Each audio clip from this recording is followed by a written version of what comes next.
I've just tasted this beautiful, delicious dragon fruit, and to my knowledge, you are the only person in the entire world that has just created this hybrid.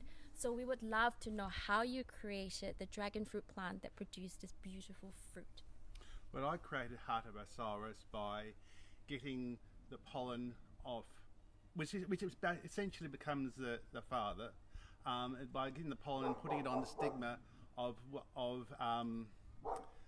the black dragon fruit, which essentially then becomes the mother, because you're pollinating putting the pollen on the stigma, which then travels down to the ovary.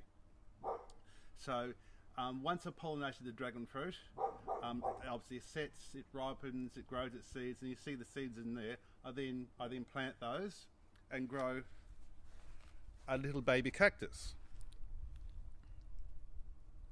And that's a dicot. You won't be able to look in here, but in here it's got 2 seed leaves. So then I take a slice off the dragon fruit there, and I graft it onto the rootstock. I generally use Isis Rosy Gold, and it's essentially like, well, it's like surgery, except I'm not a qualified surgeon, just a dragon fruit enthusiast.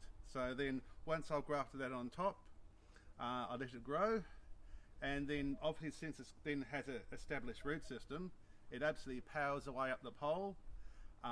Then essentially takes like something like 18 months, as opposed to what I believe there might be sort of like 5 or 6 years for this.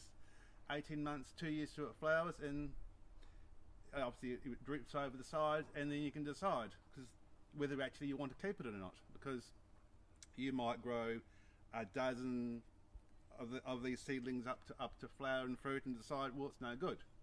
You could grow 200 up to flowers and fruit and it's no good. Then you obviously have to select which dragon fruit you like. In this case of my Hybridisation, I planted 12 plants, and I decided, well, that was a keeper. It was a really good one. And as we discovered, it's got a lovely, delicious red fruit, caramelly yellow outer petals and sepals, and as we discovered, 20 bricks. So I think I've created a really delicious hybrid, Hybridisation.